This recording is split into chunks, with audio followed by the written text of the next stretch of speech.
चंदा ऑफिस में चाय बनाकर अपना और अपनी बेटी का पेट पाल रही थी। चंदा की बेटी का नाम अंजलि था। दिखने में वो बहुत ही ज्यादा सांवली थी। इस वजह से उससे कोई भी बात करना पसंद नहीं करता था, ना तो उसके साथ कोई खेलना पसंद करता था।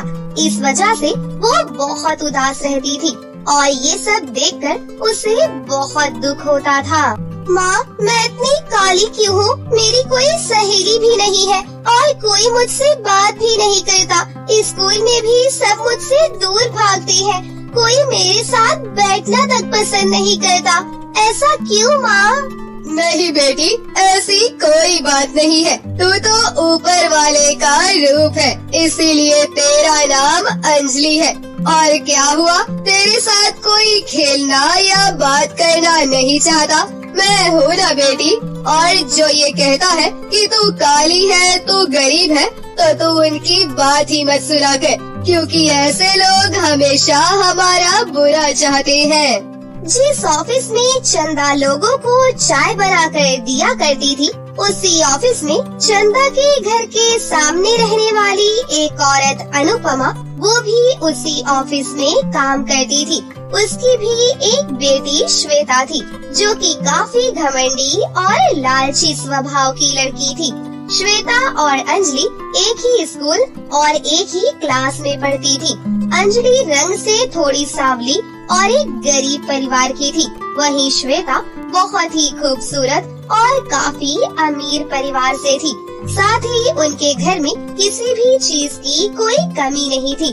अंजलि पढ़ाई में बहुत होशियार थी, लेकिन रंग सांवला होने के चलते उसे ज्यादा कोई पसंद नहीं करता। वहीं दूसरी तरफ श्वेता हर वक्त अपनी खूबसूरती को बढ़ाने के लिए कई तरीके के मेकअप प्रोडक्ट्स को यूज करती थी और नई नई ड्रेसेस खरीदती थी। ये देखकर अनुपमा अपनी बेटी को हमेशा समझाती। बेटी श्वेता, तुम्हें पता है ना, तुम्हें मन लगाकर पढ़ाई करनी है। मैं और तुम्हारे पिता तुम्हारी पढ़ाई के लिए बहुत चिंतित रहते हैं।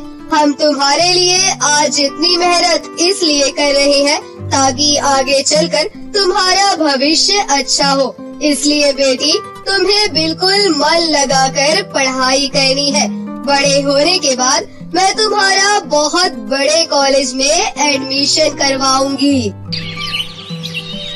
कुछ समय के बाद श्वेता की क्लास में पेपर होता है और फिर कुछ दिनों बाद ही रिजल्ट भी आ जाता है, जिसके लिए अंजलि तो बहुत चिंतित थी। लेकिन उसने अपनी तरफ से पूरी कोशिश की थी कि वो पेपर बहुत अच्छा करेगी। लेकिन वहीं श्वेता को तो कोई मतलब ही नहीं था कि उसने पेपर कैसा किया या नहीं। पर जब टीचर आकर रिजल्ट अनाउंस करती है, तो टीचर अंजलि को बुलाकर कहती है, बच्चों, इस बार भी अंजलि ने ही पहले की तरह टॉप किया है। ये बहुत ही अच्छी स्टूडेंट है, जो कि सारे पेपर और टेस्ट में पूरे मार्क्स लाती है और हर चीज में अपना बेस्ट करती है। मैं चाहती हूँ कि और भी बच्चे अंजलि की तरह बने। ये सुनने के बाद तो अंजलि को बहुत खुशी होती है। साथ ही सभी बच्चे अंजलि के लिए तालियां बजाते हैं। लेकिन छुट्टी के बाद जब अंजलि और श्वेता दोनों ही घर जा रही होती है, तभी श्वेता अंजलि का रास्ता रोक लेती है और उससे कहती है, क्या जादू किया है तूने मैम पर, जो सिर्फ वो तेरी ही बाला जपते रहती है? अरे श्वेता, तुम टीचर के बारे में ऐसा कैसे कह सकती हो? तुम पढ़ाई अच्छे से करो, तुम भी फर्स्ट आ सकती हो, तुम स्कूल में टॉप कर सकती हो, पर शायद तुम्हें इन सब फालतू काम से टाइम ही कहाँ मिलता होगा। तुम सिर्फ फर्स्ट आई हो, लेकिन इसका मतलब ये नहीं कि तुम्हारे अंदर इतना एटीट्यूड आ जाए। चलो अब निकलो यहाँ से। इसके बाद इन सब बातों को छोड़कर अंजलि हंसते खेलते और खुशी खुशी अपनी माँ के पास जाती है और उनके पैर छूते हुए कहती है, माँ, आपके आशीर्वाद से मैंने दोबारा से क्लास में टॉप किया है। अरे वाह, शाबाश मेरी बच्ची। मुझे पता था मेरी बेटी जरूर टॉप करेगी, क्योंकि वो दिन रात इतनी मेहनत जो करती है। चल, तूने इतनी मेहनत करी है तो बता तुझे क्या चाहिए। माँ, मुझे एक कंपास बॉक्स दिला दो। मेरा वाला कंपास पूरा टूट चुका है। ज्यादा टूटने से मेरे सारे सामान उसमें से गिर जाते हैं। मैंने आपको इसलिए नहीं बताया क्योंकि घर में पैसों की बहुत दिक्कत थी। पर अगर आपके पास पैसे नहीं है या आप मुझे कंपास नहीं दिला सकती तो कोई बात नहीं, मैं इसी कंपास से काम चला लूंगी। नहीं नहीं, ऐसे कैसे? अगर मेरी बेटी ने मुझसे कुछ मांगा है तो मैं उसे जरूर ला कर दूंगी। चंदा अपनी बेटी को कह तो देती है कि वो उसके लिए कंपास बॉक्स ला कर देगी और अंजलि भी बहुत खुश हो जाती है। इसके बाद चंदा भी किसी न किसी तरह थोड़े पैसे इकट्ठे कर लेती है और अपनी बेटी के लिए सुंदर सा कंपास बॉक्स लेकर आती है। ये देखकर अंजलि को बहुत खुशी होती है और अंजलि खुशी खुशी अगले दिन उसी कंपास बॉक्स को लेकर स्कूल जाती है। तभी क्लास में श्वेता उससे पूछती है, वैसे अंजलि, तुमने तो क्लास में टॉप किया है, तुम्हारी माँ ने तुम्हें क्या दिलाया? तुम्हें पता है मेरी माँ ने मुझे बहुत सुंदर सा नया कंपास बॉक्स दिलाया है। ये देखो, अच्छा है ना? क्या ये अच्छा है? पता नहीं तुम गरीब लोगों को ऐसी चीजें ही क्यों अच्छी लगती है। ये तो 50 रुपए वाला कंपास बॉक्स है, इसको तो मैं जिंदगी में कभी ना खरीदूं। हाँ, लेकिन वैसे तुम्हें पता है टॉप ना करने के बाद भी मेरी मम्मी ने मुझे एक बहुत बड़ा सा गिफ्ट दिया है और वो है 1 लाख रुपए का आईफोन। तुम्हारी तो इतनी औकात भी नहीं है। ये सब सुनने के बाद अंजलि को बहुत दुख होता है, लेकिन वो इन सब बातों को नजरअंदाज करके अपनी पढ़ाई करती रहती है। ऐसे ही कुछ साल बीत जाते हैं। स्कूल में हर बार टॉप करने की तरह इस बार भी अंजलि 12th पास करके कॉलेज में अपना एडमिशन करवाती है। जिस कॉलेज में अंजलि ने अपना एडमिशन कराया था, उसी कॉलेज में कुछ दिनों बाद श्वेता ने भी अपना एडमिशन करा लिया। लेकिन श्वेता को तो हमेशा यही लगता था कि जहाँ जहाँ वो जाती है वहीं वहीं अंजलि भी आ जाती है, लेकिन ऐसा कुछ भी नहीं था। अंजलि पढ़ाई के अलावा कुछ भी फालतू काम नहीं करती थी। दोनों को पढ़ते पढ़ते बहुत साल बीत जाते हैं।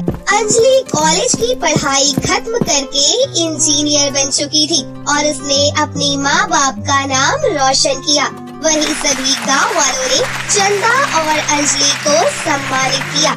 लेकिन वहीं श्वेता अभी भी कॉलेज में ही थी, क्योंकि उसका पढ़ने में बिल्कुल भी मन नहीं लगता और वो हर बार फेल हो जाती है। ये देखकर उसकी माँ को उस पर बहुत गुस्सा आता है, पर श्वेता थी ही इतनी घमंडी कि वो किसी की बात नहीं समझती थी। अंजलि को इंजीनियर बनने के बाद एक बहुत अच्छी जॉब मिली और अंजलि अपनी जॉब से बहुत खुश थी। लेकिन वहीं दूसरी तरफ अंजलि शादी लायक भी हो चुकी थी। चंदा ने कई रिश्ते देखे, लेकिन रंग सांवला होने के कारण उसके घर पर जितने भी रिश्ते आते वो सब उन्हें मना कर देते और सब यही कहते हैं कि उन्हें सुंदर और संस्कारी बहू चाहिए। इसी तरह सब अंजलि के रिश्ते को ठुकरा देते हैं। इन सब बातों से उदास होकर अंजलि एक दिन एक सुनसान जंगल में नदी के पास आकर बैठ गई। हे ऊपर वाले, आपने बचपन से लेकर मेरी हर इच्छा को पूरा किया। जो मैं चाहती थी आपने मेरी सारी ख्वाहिश पूरी की, लेकिन मेरी शादी की उम्र हो चुकी है, पर मुझसे शादी के लिए तो कोई मानता ही नहीं है और मेरी माँ इस बात के लिए बहुत चिंतित है। तभी वहाँ पर एक जादूगर प्रकट होता है और कहता है, तुम मेरे साथ चलो चांद पर, तुम्हारी सारी मुसीबतें दूर हो जाएंगी। जादूगर की इतना कहते ही अंजलि तैयार हो जाती है और तुरंत जादूगर के साथ जाने के लिए उसका हाथ पकड़ती है। फिर जादूगर उसे चांद के पास लेकर जाता है। एक तरह से चांद को देखना अंजलि के लिए बिल्कुल सपने जैसा था। आप मुझे यहाँ पर क्यों लाए हैं और यहाँ पर कैसे मेरी मुसीबतें दूर होंगी? बस मेरी बात सुनो और ये चाबी लो। इस चांद के पीछे एक दरवाजा है जिसमें बहुत सारे जादुई लहंगे हैं। तुम जाओ और दरवाजा खोलकर वहाँ से एक जादुई लहंगा ले लो। अंजलि बिल्कुल ऐसा ही करती है। वो चांद के पीछे जाती है और उसे वहाँ पर एक दरवाजा दिखता है। इसके बाद अंजलि वहाँ से एक लाल कलर का लहंगा लेकर वहाँ से आ जाती है। जादूगर जी, मैं ये लहंगा ले आई हूँ। अब बताइए मुझे क्या करना है? अब तुम चांद के पास जाओ और उनके सामने हाथ जोड़ो। अगर चांद ने तुम्हारे ऊपर फूलों की बारिश की तो तुम समझ जाओ कि तुम्हारी सारी मुसीबतें दूर हो गयीं। इसके बाद अंजलि चांद के पास जाती है और उनके सामने हाथ जोड़ती है और तभी चांद अंजलि के ऊपर फूलों की बारिश करता है, जिससे अंजलि एक बहुत ही खूबसूरत लड़की में बदल जाती है। फूलों की बारिश देखकर अंजलि और जादूगर दोनों ही बहुत खुश होते हैं। फिर वो जादूगर अंजलि का हाथ पकड़कर वापस उसे पृथ्वी लोक पर ले आता है। जादूगर जी, इसका क्या मतलब है? चांद ने मेरे ऊपर फूलों की बारिश की? तुम बस ये समझो कि तुम बहुत खुशनसीब हो कि चांद ने तुम्हारे ऊपर फूलों की बारिश की और तुम्हें चांद का जादुई लहंगा भी मिल गया। अब तुम्हारी सारी मुसीबतें दूर हो गयी। अब तुम इस जादुई लहंगे से जो भी मांगोगी वो सब तुम्हें मिल जाएगा।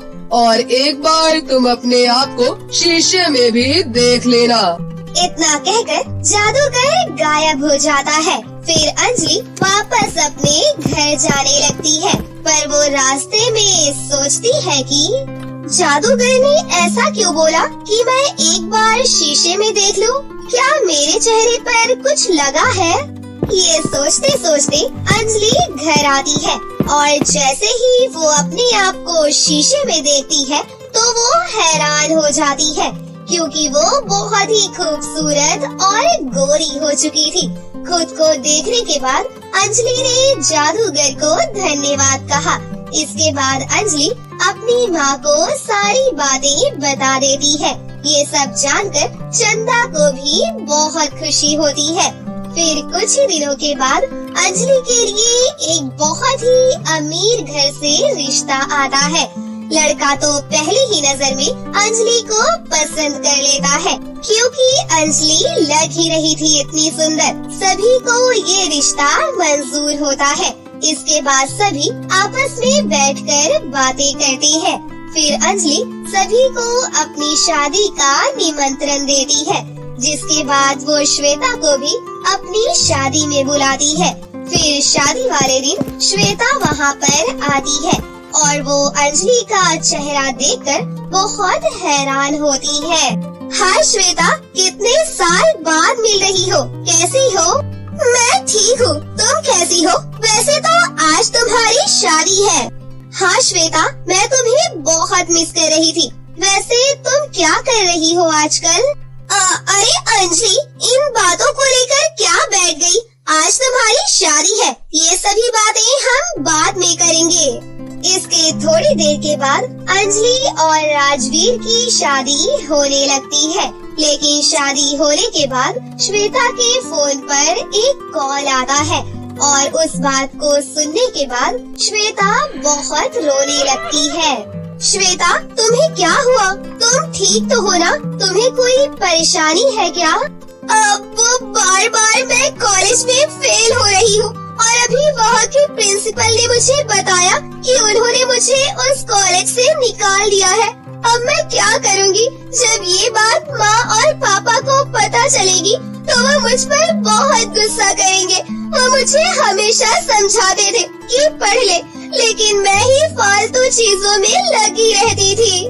देखो श्वेता, रोने का कोई फायदा नहीं है। मैं तो तुम्हें कहती हूँ, तुम अभी भी किसी दूसरे कॉलेज में जाओ और उस कॉलेज में अच्छे से मेहनत करना। मुझे पता है तुम जरूर सफल होगी। इसके बाद श्वेता वहाँ से चली जाती है, लेकिन घर आकर श्वेता अंजलि की बातों पर ध्यान देती है तो उसे बहुत दुख होता है कि जिस अंजलि को वो बचपन में तंग किया करती थी, उसके रंग को लेकर उसका मजाक उड़ाती थी, आज उसी अंजलि ने ही उसे इतनी हिम्मत दी है। और इस हिम्मत के चलते श्वेता ने अपना एडमिशन दूसरे कॉलेज में कराया और तब से वो बहुत मेहनत करने लगी और उसकी मेहनत रंग लाई और वो भी एक इंजीनियर बन गई। भले ही उसका समय बहुत बर्बाद हुआ, लेकिन उसने पूरी मेहनत की और आज भी वो अंजलि को ही अपनी इस तरक्की का कारण मानती है, क्योंकि अगर उस दिन अंजलि ने श्वेता को इतनी हिम्मत ना दी होती तो शायद श्वेता आज ऐसा कुछ नहीं कर पाती। अब श्वेता भी बहुत खुश थी और साथ ही वहाँ अंजलि भी अपने पति के साथ अपने ससुराल में बहुत खुश थी। ये कहानी परी लोग की है।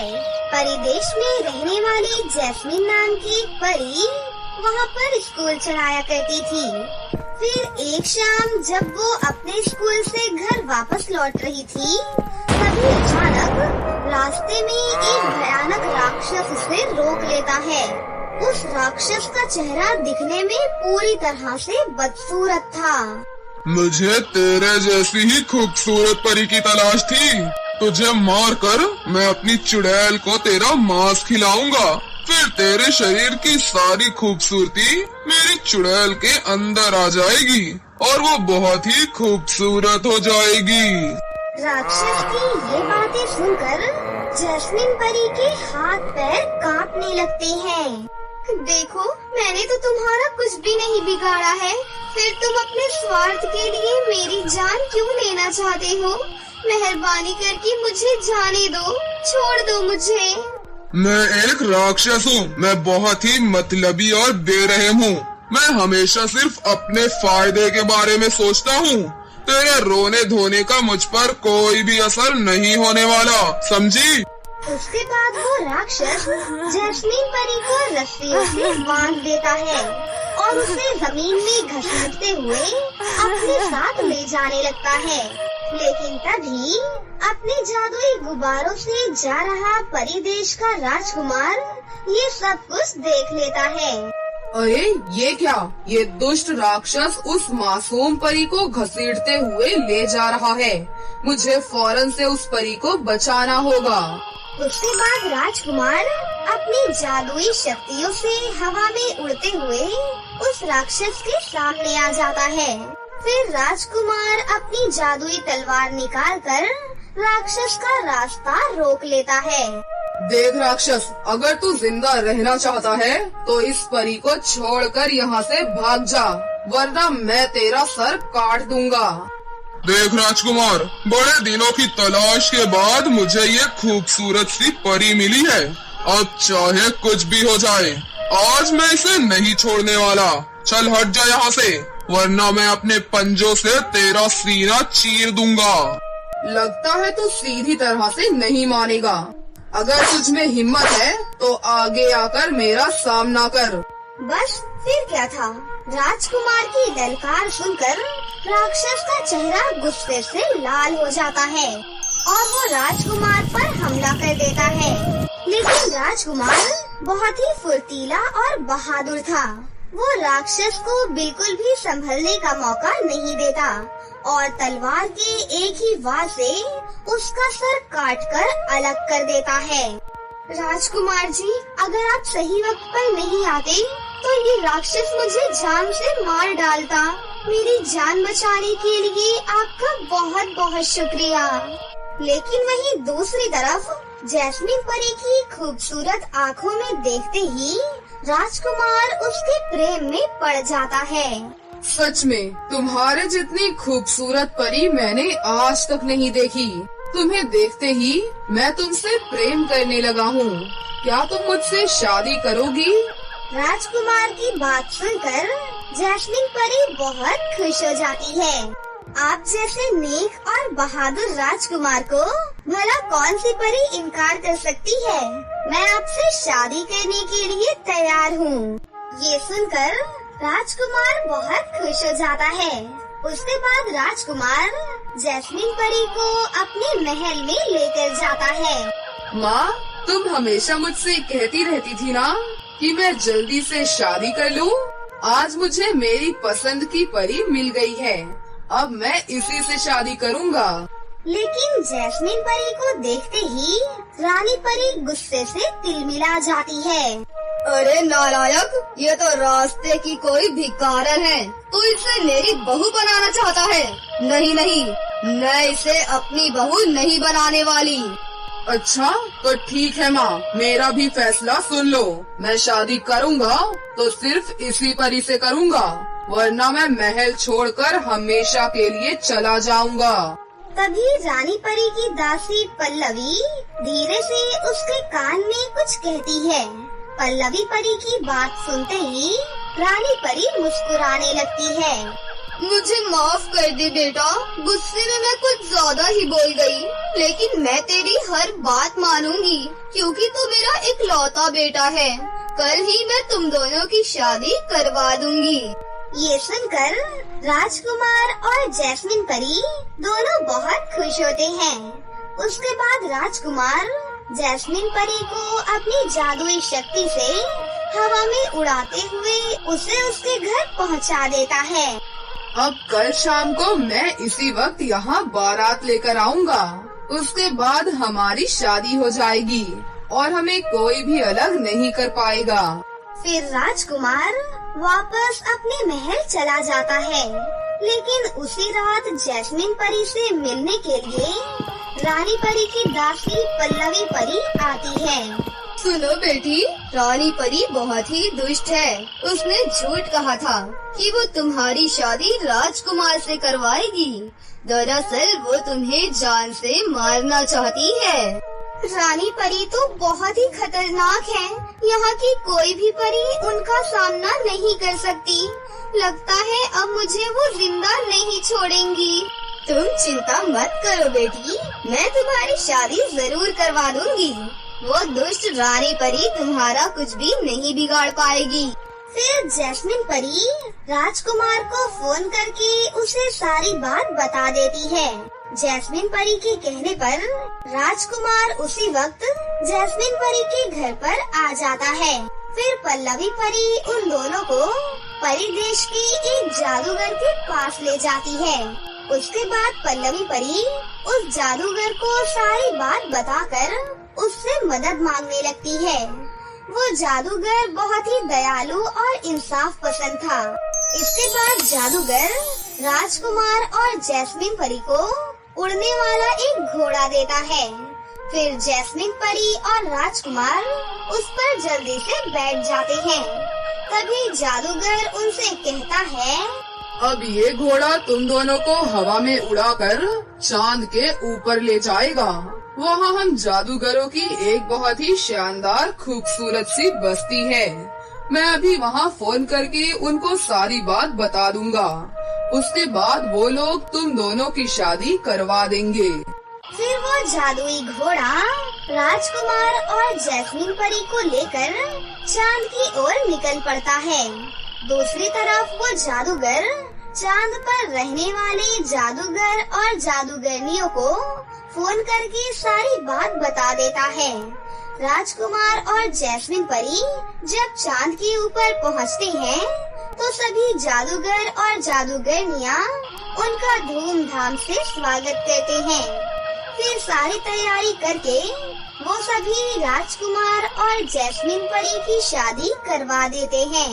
रानी परी जैस्मिन परी और अपने बेटे को ढूंढने की बहुत कोशिश करती है, लेकिन उसे कामयाबी नहीं मिलती।